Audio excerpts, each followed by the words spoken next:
का बोलने का मतलब है कि बीजेपी चोरी से आ सकता है। अब चोरी से कैसे आएगा भैया, सुनिए। ये आरएसएस का 40 साल का एक्सपीरियंस है।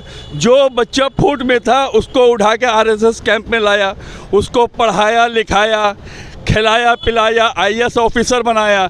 आज हर महकमा में आरएसएस का वो लॉबी काम कर रहा है। ये लोग का जो 40 साल 50 साल का जो मिशन था, इसीलिए आज देखिए हर महकमा में, चाहे वो इलेक्शन कमिश्नर के महकमा में जाइए, रॉ का महकमा में जाइए, कोर्ट में जाइए, सब जगह आरएसएस का आदमी उसका लॉबी काम कर रहा। ये लेकर के तो अभी बातचीत चल रही है। अगर ये बात नहीं होती तो ये आज जो प्लेटफार्म में हम ये बात जो बोल रहे हैं, आपको हम नहीं बोल सकते। तो ये तो बात आया सामने। अब ये कागज़ कलम में इंडिया गठबंधन अपना काम कर रही है। रेड हुआ इतवार का दिन फराद हकीम का घर में रेड हुआ, कुछ नहीं मिला। क्यों? एक इज्जतदार शहरी को आप जो बार बार हैरेस कर रहे हैं, उसको बदनाम कर रहे। क्यों? आपका पार्टी ज्वाइन कर ले, इसलिए आप कर रहे हैं। आपको नहीं मालूम है कि कौन चोर है कौन साधु है? ठीक है, फराद हकीम चोर है, परसों चोर है। तो क्या आपका जाकर मेदिनीपुर का जो आपका जो एमएलए जीता हुआ शुभेंदु अधिकारी, वो क्या धोया हुआ है दूध का? नहीं, ये जो कुछ पब्लिक बोल रहे हैं कि 2024 में मोदी आ सकते हैं, इसका रीजन क्या है मालूम है? ये आरएसएस ग्रुप जो है मार्केट में काम कर रही है, आदमी का माइंड को डाइवर्ट कर रही है। उसमें हिंदू और मुसलमान नहीं है। सुनिए, बहुत से मुसलमान भी है जो आरएसएस में बिक चुके हैं पैसा के लिए, जो चाय के दुकान में, होटल में इधर उधर बैठ करके बोले नहीं मोदी सरकार आ रही है। ये उसका कैंपिंग चल रहा है। में मुसलमानों का कमर तोड़ दिया है, इसलिए उनको अवार्ड मिल रहा। सुन लीजिए, वरना कोई अवार्ड नहीं मिल रहा। वो तो कहे थे कि अब एक बार ट्रम्प सरकार, क्या ट्रम्प सरकार आ गई? नहीं आई। ये तो बदनसीबी है कि एक प्राइम मिनिस्टर जाके दूसरे प्राइम मिनिस्टर का कैंपिंग करते हैं। कभी क्या अमेरिका वाला आके इनका प्राइम यहाँ पर कैंप किए हैं? मतलब है कि बीजेपी चोरी से आ सकता है। अब चोरी से कैसे आएगा भैया, सुनिए। ये आरएसएस का 40 साल का एक्सपीरियंस है। जो बच्चा फूट में था उसको उठा के आरएसएस कैंप में लाया, उसको पढ़ाया लिखाया, खिलाया पिलाया, आईएएस ऑफिसर बनाया। आज हर महकमा में आरएसएस का वो लॉबी काम कर रहा है। ये लोग का जो 40 साल 50 साल का जो मिशन था, इसीलिए आज देखिए हर महकमा में, चाहे वो इलेक्शन कमिश्नर के महकमा में जाइए, रॉ का महकमा में जाइए, कोर्ट में जाइए, सब जगह आरएसएस का आदमी उसका लॉबी काम कर रहा। इस वजह से वो बोल रहा है कि चोरी से आएगा। अगर चोरी से नहीं आएगा तो अभी 19,000 या 19 लाख कितना मशीन जो गायब हुआ, वो मशीन कहाँ गया? तो ये मुद्दा इंडिया गठबंधन ने किसी ने तो उठाया नहीं। फिर ये मुद्दा को कौन उठाएगा? फिर हम आप तो उठाएंगे नहीं ना। ये तो आपका मुद्दा तो उठाएगा तो आपके जो इंडिया गठबंधन के किसी ने भी तो ये मुद्दा नहीं उठाया। देखिए, वो मुद्दा उठाएं या नहीं उठाएं, ये आवाम को नुकसान होता है, पूंजीपति को या नेता को नुकसान नहीं होता है। ये इंडिया गठबंधन क्यों नहीं दिखाई दे रहा? जब 19 लाख अगर ईवीएम चोरी हो जा रहा है तो फिर ये लोग क्या कर रही है फिर? हाँ, तो ये लेकर के तो अभी बातचीत चल रही है। अगर ये बात नहीं होती तो ये आज जो प्लेटफार्म में हम ये बात जो बोल रहे हैं, आपको हम नहीं बोल सकते। तो ये तो बात आया सामने। अब ये कागज़ कलम में इंडिया गठबंधन अपना काम कर रही है। और अभी एट प्रेजेंट जो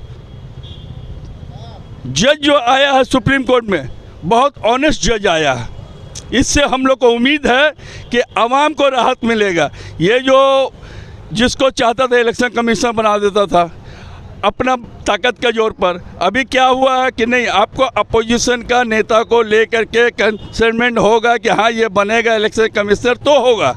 तो ये सब चीज़ जो है DY चंद्रचूड़ साहब कर रहे हैं। एक चीज़ और बताइए कि ये जो भी जो आपने जो बताया, आपने एक आपका बिल और जमा हुआ है। अभी जो पिछला जो आपका संसद में जो आपका वो सत्र चला था कि एक बिल जमा हुआ है जहाँ पे उन्होंने बीजेपी ने बताया है कि हमें जो चीफ जस्टिस के बारे में बताया वो ज़रूरी नहीं है, उनका नाम हटा देना चाहिए।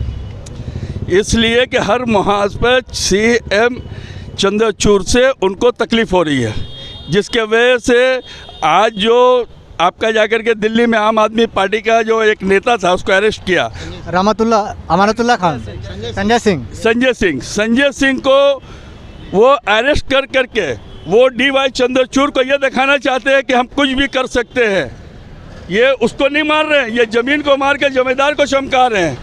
ये चीफ जस्टिस को चमका रहे हैं। सुन लीजिए, संजय सिंह को गिरफ्तार करके कुछ नहीं होगा। आपका जाकर के मनीष सिसोदिया को आपने अरेस्ट किया, कोर्ट तो राय दे दिया कि कोई इनके केस ही नहीं बन खड़ा है आपका, 2 मिनट में ये ढल जाएगा। हाँ, तब आप क्या साबित कर, लेकिन इतना दिन से उसको अटका के रखा, क्यों रखा? आपका जाकर के फरहाद हकीम को 2 दिन पहले फिर रेड हुआ, इतवार का दिन फरहाद हकीम का घर में रेड हुआ, कुछ नहीं मिला। क्यों?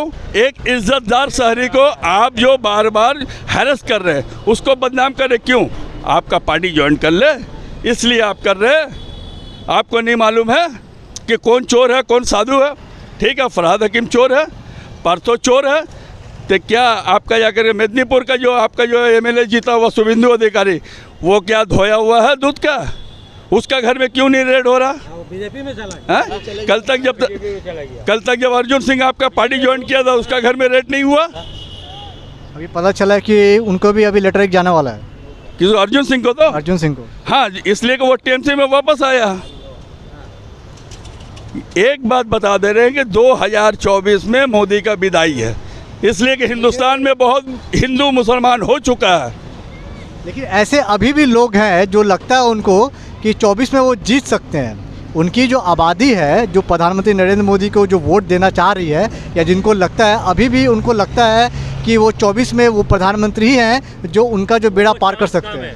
नहीं, ये जो कुछ पब्लिक बोल रहे हैं कि 2024 में मोदी आ सकते हैं, इसका रीजन क्या है मालूम है? ये आरएसएस ग्रुप जो है मार्केट में काम कर रही है, आदमी का माइंड को डाइवर्ट कर रही है। उसमें हिंदू और मुसलमान नहीं है। सुनिए, बहुत से मुसलमान भी है जो आरएसएस में बिक चुके हैं पैसा के लिए, जो चाय के दुकान में, होटल में इधर उधर बैठ करके बोले नहीं मोदी सरकार आ रही है, ये उसका कैंपिंग चल रहा। आपको कलकत्ता में ऐसा लोग हैं?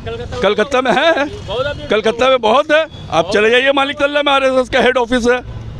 हेड ऑफिस नहीं, मतलब ये जो आम आप बोल रहे हैं कि चाय दुकान में मिल जाते हैं, ऐसे मिल जाते हैं, तो इस जगह आपको कोई मिला आपको? हाँ, बहुत आदमी है, बहुत आदमी है जो पैसा लेकर के आरएसएस का काम कर रहे, कैंपिंग कर रहे, जो पब्लिक कंफ्यूज हो रही है कि नहीं मोदी आ जाएगी, मोदी आ जाएगी। ये कैंपिंग है एक तरह से, लेकिन ये सोच के रखिए कि 2024 में मोदी जा रही है। वो बोले थे ना, मोदी क्या अपना दिन भूल गया? कि मैं वही बोले थे स्टेज में खड़े होकर कि ये मेरा बदनसीबी कि मैंने हिंदुस्तान में पैदा हुआ हूँ। वो किसी और संदर्भ में उन्होंने कहा था। आप वही बात काट लेते हैं, तो यही कारण होता है जब आप एक बात काट लेते हैं तो वही बात फिर कहीं ना कहीं राहुल गांधी के वो लोग काट लेते हैं, लेकिन वो संदर्भ कुछ और था दादा, ये आप भी जानते हैं। वो हम जानते हैं, लेकिन उसने ये बात कहे थे या नहीं कहे थे? बात तो कहे थे बिल्कुल। बदनसीबी है कि मैंने हिंदुस्तान में पैदा हुआ हूँ। ये कितनी बड़ी नालत है हिंदुस्तानियों के लिए, जो आज प्राइम मिनिस्टर का चेयर में बैठ के वो कहता है कि मेरे बदनसीबी कि मैंने हिंदुस्तान में पैदा हुआ हूँ, तो मारते हैं। नहीं, गल्फ में आप जाइएगा तो बहुत सारा ऐसा लगता है कि उनको बहुत सारा आपका हाईएस्ट सिविलियन अवार्ड उनको मिला है, तो इस बात को तो आप मानेंगे ना? ये हाँ, तो हाईएस्ट इंडिया का मुसलमान हाईएस्ट अवार्ड तो इसलिए आपको मिल रहा है। उनको तो कोई काम अच्छा किए होंगे तभी तो आपको लगता है ना उनको मिला होगा दादा। काम तो अच्छा किए हैं, हम तो बोल रहे काम अच्छा किए हैं। उसको अवार्ड किस लिए मिल रहा है? कि तुमने हिंदुस्तान में मुसलमानों का कमर तोड़ दिया है, इसलिए उनको अवार्ड मिल रहा। सुन लीजिए, वरना कोई अवार्ड नहीं मिल रहा। वो तो कहे थे कि अब एक बार ट्रम्प सरकार, क्या ट्रम्प सरकार आ गई? नहीं आई। ये तो बदनसीबी है कि एक प्राइम मिनिस्टर जाके दूसरे प्राइम मिनिस्टर का कैंपिंग करते हैं। कभी क्या अमेरिका वाला आके इनका प्राइम यहाँ पर कैंप किए हैं? अभी यही तो दिल्ली में G20 किए हैं। आप क्या किए हैं? सब झोपड़ा को पर्दा से ढक दिए। ये बदनसीबी है हिंदुस्तान का। तो और एक चीज़ बताइए, हम लोग अभी अपने बात को ख़त्म करते हैं। आखिरी सवाल आपसे, आप जो 9 साल जो भी पूरा अभी गठबंधन रहा, आपको लगता है ये गठबंधन काम कैसा किया आपको? मतलब वो मजबूती से अपनी बातों को उन्होंने रखा है? अगर ये आप जो इंडिया गठबंधन, सबको अलग अलग हम लोग बात करते हैं, चाहे वो आपका ममता बनर्जी हो, चाहे वो आपका कांग्रेस पार्टी हो, चाहे वो आपका नीतीश कुमार की जेडीयू हो, आपको लगता है ये अपने अपने स्टेट में उन्होंने अच्छा काम किया है और मजबूती के साथ उन्होंने बीजेपी के साथ लड़ाई किया पूरे 9 साल में? पूरे 9 साल ये लोग मोदी सरकार को झेले हैं। संघर्ष करते हुए आपको दिखाई दिए ये नेता लोग? बहुत संघर्ष किए हैं। संघर्ष एक भी तो जेल में नहीं गए? नहीं, जेल में जाने से क्या होगा? एक संघर्ष करना, हम फोटो खिंचा रहे, बात कर रहे हैं, संघर्ष। अहमद डॉक्टर को जेल में जो है ना, बच्चा का जान बचाने के लिए अपने घर से सिलेंडर ला के बच्चों को लगाने में जो है ना, उनको 2 साल जेल में डाल करके रख दिया। बिल्कुल, कोर्ट के तरफ से बाकायदा उनको बेगुनाह साबित हुए और वो भी बाहर निकल गए। बेगुनाह साबित हुए, लेकिन उसका 2 साल का कॉम्पनसेशन कौन देगा? हम ये पूछ रहे हैं। क्या इंडिया गवर्नमेंट देगी या वो जो जज ने फैसला दिया था वो देगी? लेकिन आप देखिएगा, अखिलेश यादव ने एक बार भी सवाल नहीं उठाया था। कहीं बोले होंगे एक दो बार, लेकिन वो जो आपके मजबूती के साथ जब कफील अहमद की जब ये बात आई थी, वो भी कहीं ना कहीं वोट बैंक पॉलिटिक्स में कहीं ना कहीं वो पीछे हो गए थे। वो पीछे नहीं हुए थे, वो पीछे नहीं हुए थे। जिस तरह से आजम खान को जेल के अंदर भर दिए थे बोलने पर, उसी तरह से उनको भी जेल के अंदर भर देते, जिसके वजह से उसने नहीं कहा।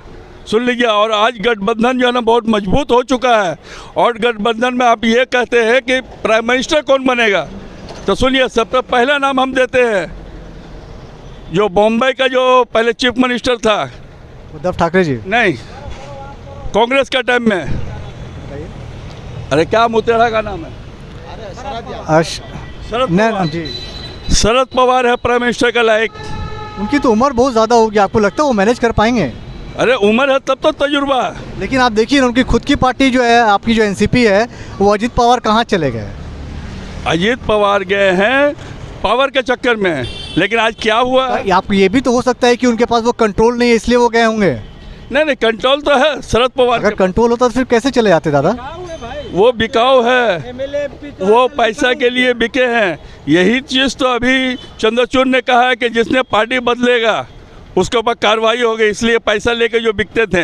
अभी चंद्रचूड़ साहब का हमने क्यों कहा कि बहुत अच्छा चीफ जस्टिस मिला है हिंदुस्तान को, और दूसरा नंबर पर खड़गे साहब, तीसरा नंबर पर है राहुल गांधी। अभी तीन उम्मीदवार है जो प्राइम मिनिस्टर का लायक है। आपकी पसंद दादा? आखिरी सवाल। ये तो पार्टी जो है ना, जो फैसला करेगा आवाम उसको मानेगा।